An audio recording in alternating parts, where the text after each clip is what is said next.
Sure. Well, Texas, Dallas, I think everybody knows what goes on in Dallas. It's a crazy market. A lot of people love Dallas. It's like Florida, no income tax on the state level. So there's a lot of good things that are happening there. It's a booming market, right? It's been a very heavy oil saturated market where, that's a primary economic driving factor. San Antonio is booming. Fort Worth is booming. All these cities are just, that they've always been really strong cities. So Texas, we can understand why. Oklahoma, we bought in Tulsa, right off of Route 66, right by a river. And, real estate is about location. So we bought this property that is situated about a mile or two away from a huge park, like a central park, if you will. They built it. It's called The Gathering. I think they spent about $1 billion building this park. Wow. And the roads were closed for several years.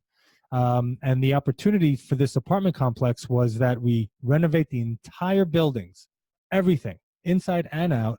We wait for the park to open, the roads open up, and that's just going to drive a huge demand to this area.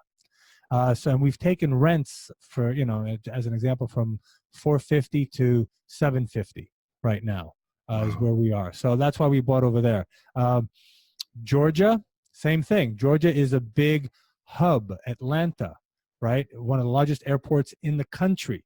Great university, Georgia University. So we bought a property about, 3 miles away from Georgia University. We bought 2 other properties last year on the outskirts of Atlanta because the people are being pushed out of Atlanta. All these newcomers are coming in.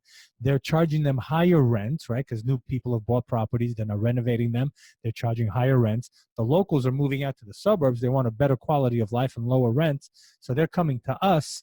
So we're now able to do the same thing, renovate and increase the rents. For example, when we bought last year, our pro forma was to hit $750 on one of our properties. We're now pushing $850.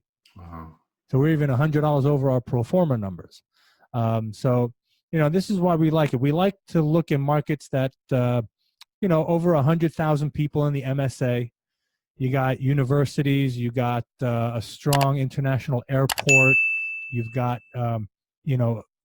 obviously the number one holy grail is job growth. So we've got to see that the local government has got plans in place to attract a lot of companies to come in and to create jobs. That's what we're looking for. We're looking for job creation in the market. So those are the kind of criteria. Right now we're focusing on the southeast quadrant of the U.S., northern Florida all the way up to North Carolina. These are really hot markets, and they're probably not going anywhere anytime soon.